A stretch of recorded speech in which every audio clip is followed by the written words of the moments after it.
All right, Crockett 36, more war room. Troop transports during battle.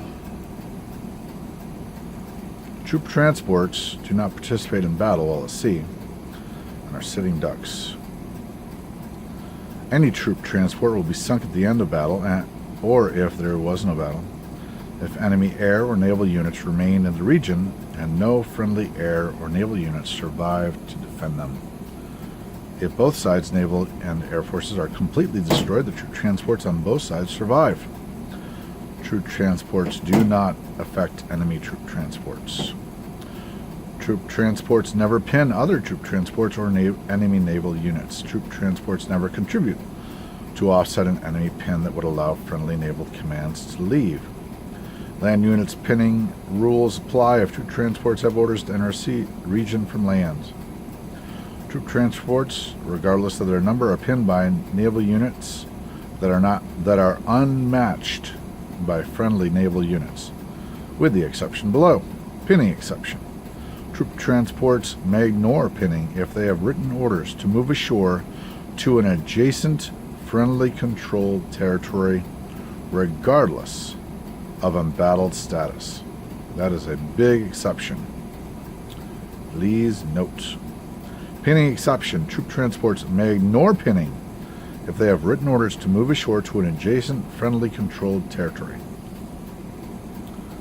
Plotting air commands. Air commands may initially move one or two land or sea spaces during Phase 5, refit and deploy.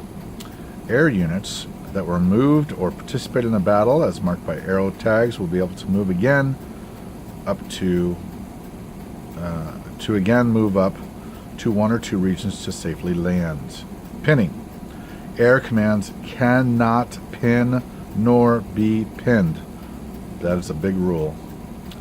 Plotting naval commands. Naval commands may move one or two sea zones.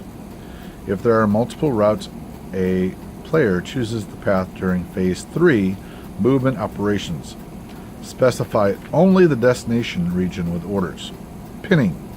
Naval commands may pin enemy naval units or troop transports. Page 11.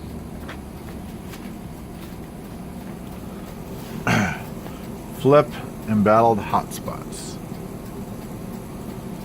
Flip all the embattled hotspots in Phase 3 from the previous round to the active status.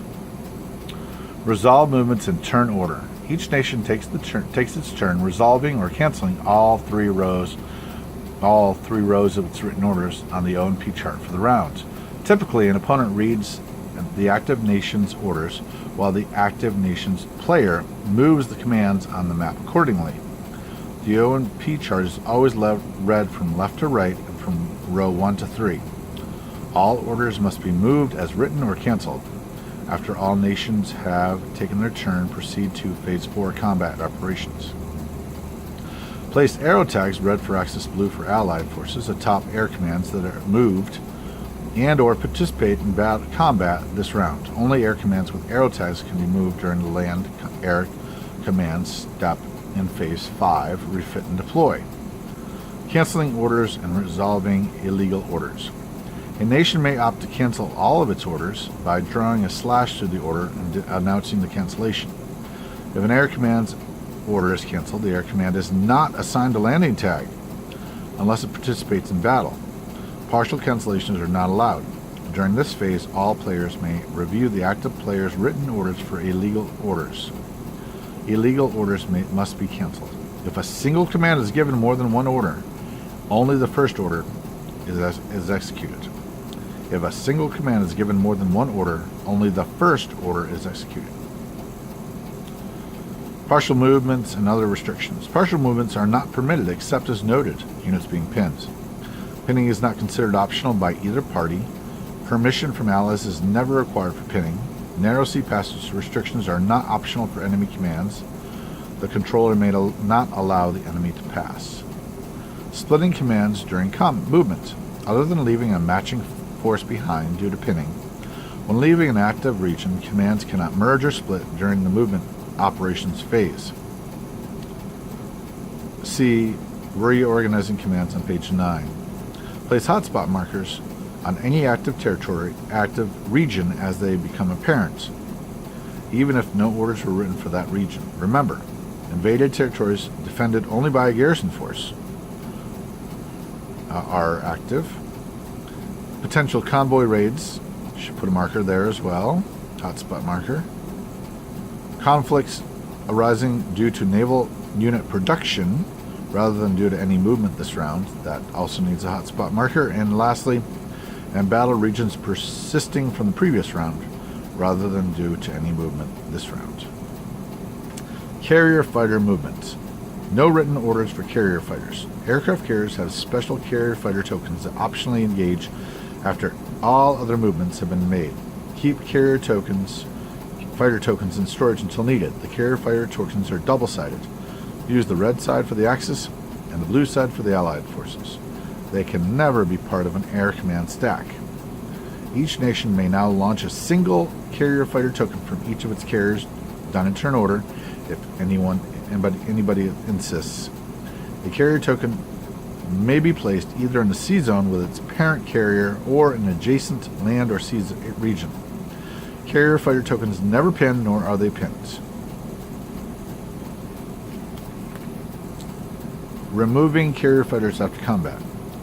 Move destroyed carrier fighter tokens to the casualty list. Surviving carrier fighter tokens are removed from the map in the battle debrief part of Phase 4 combat operations. If they are presumed to have returned to their carriers.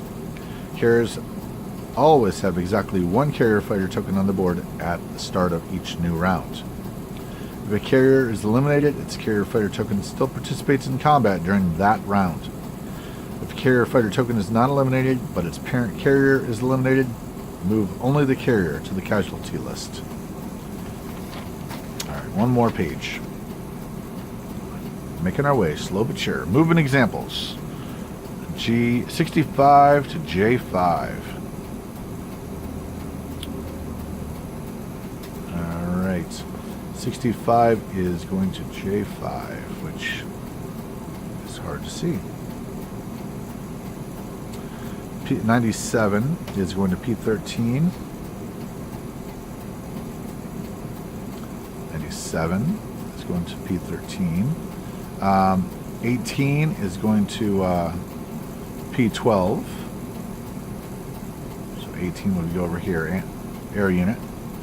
8, we know right away that's a battleship, is going to P13 down here. 24, that would be an aircraft, I believe. I can't see it.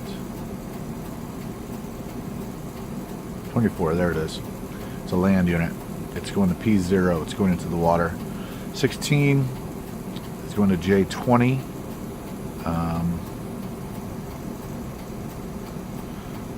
Not seeing it.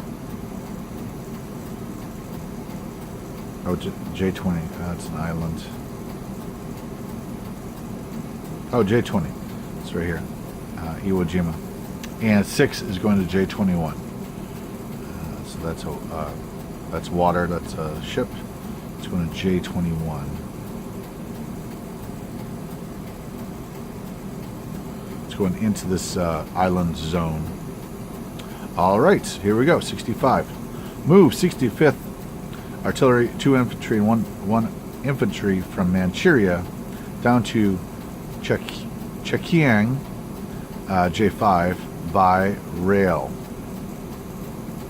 Yeah, J5 is down here. China's 101st move previously causing Piping to become embattled. This prevents all rail movement in and out of Piping. It is not a matter of pinning. The 65th command order must be cancelled. Japan draws a diagonal line through the box to show this. If a written destination was Piping, movement would still have been possible. 65th. So blocked. Right here.